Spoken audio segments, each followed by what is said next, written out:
দুটি পৃথক অভিযানে নেশা সামগ্রী সহ দুই পাচারকারীকে হাতে নাতে আটক করল উত্তর ত্রিপুরার ধর্মনগর পুলিশ। ঘটনা বিবরণী জানা যায়, বৃহস্পতিবার ধর্মনগরের আনন্দবাজার এলাকায় যানবাহন চেকিংয়ের সময় আসামের নম্বরযুক্ত একটি বুলেরো গাড়ি আটক করে তল্লাশি করলে গাড়ির ভেতর থেকে ৬০০ বোতল বিলেতি মদ উদ্ধার হয়। এতে আটক করা হয় গাড়ি চালক সুবীর দাসকে। বাজেয়াপ্ত মদের কালো বাজারি মূল্য প্রায় ১ লক্ষ টাকার মতন হবে বলে জানিয়েছেন ধর্মনগর থানার ওসি। একই দিনে ধর্মনগর থানার পুলিশ থানার সামনে নাকা চেকিংয়ের সময় একটি নম্বরবিহীন বাইক আটক করলে বাইক চালকের ব্যবহারের পুলিশে সন্দেহ হয়। পরে তাকে তল্লাশি করলে তার কাছ থেকে ২৪ কৌটা ব্রাউন সুগার ও ৬০০টি ইয়াবা ট্যাবলেট উদ্ধার হয়। এতে আটক করা হয় বাইক চালককে। তার নাম কমলনাথ। পুলিশ সঙ্গে সঙ্গে ধৃত দুজনকে থানায় নিয়ে যায়। রাতে টানা জেরার পর আজ শুক্রবার ধৃতদের এনডিপিএস ধারায় মামলায় জেলা সিজেএম আদালতে তোলা হলে তাদের উভয়ের ঠাঁই হয় জেল হাজতে। ভানুচন্দ্রের রিপোর্ট, আসাম প্রাইম নেটওয়ার্ক। দেখলাম কিছু মদ বিরোধী অভিযান করেছেন, কিছু বিলেতি মদ আটক করেছেন। জানতে চাই কোথা থেকে আটক করা হয়েছে এবং এই মালগুলো কার বা কী বাবদ আটক করা?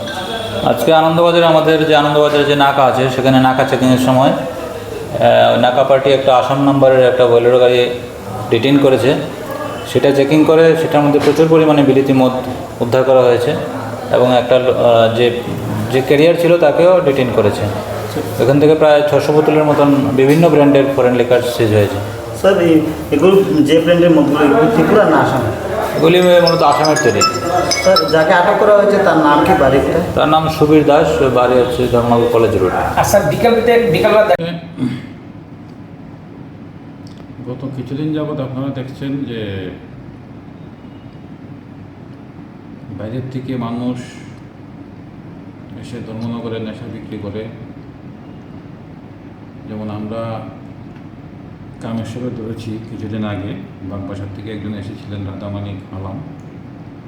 তার আগে আমরা গোল্ডেন পুলিশ স্কুলের সামনে ধরেছিলাম একজনকে, পিডব্লিউডির কর্মচারী, উনি নেশা বিক্রি করছিলেন। আজকে যেটা পাওয়া গেল যে যদিও কোয়ান্টিটি খুবই কম, কিন্তু যেহেতু আমরা একটা টিম বানিয়েছিলাম ডিস্ট্রিক্টের মধ্যে, তো সেই টিম অ্যানালাইসিস করছে কে কে আগের পাস্ট অ্যাক্টিভিটি কী আছে।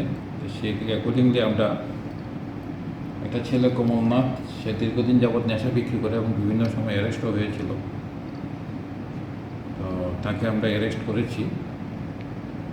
তার কাছ থেকে তাকে অ্যারেস্ট করার সময় সে পালিয়ে যায় এবং নেশার দ্রব্যগুলি জলাশয়ে মানে ড্রেনের মধ্যে ফেলে দেয়। তো যেগুলো আমরা ভালো পেয়েছি, তো ১৫০-এর মতো আছে, কি বলে ইয়াবা ট্যাবলেট আছে। পাশাপাশি আজকে আমরা প্রচুর মধু ধরেছি এবং আসামের একজন লোককে ধরেছি, সুবীর দাস, একটা গাড়ি সহকারে মধু এখানে সিজ হয়েছে। তা আমি সবাইকে কালকে একটা প্রোগ্রাম করেছিলাম, সেখানে ছাত্রছাত্রীদের রিকোয়েস্ট করেছি সবাই যেন পুলিশের কাছে একটু খবর দেয় কোন কোন জায়গাতে নেশা বিক্রি হয়। আরও খবর আসছে, আমরা আরও ধরবো যারা এখানে বিক্রি করছে নেশা, তাদেরকে আমরা জালে তুলবো এবং জেলে পাঠাবো।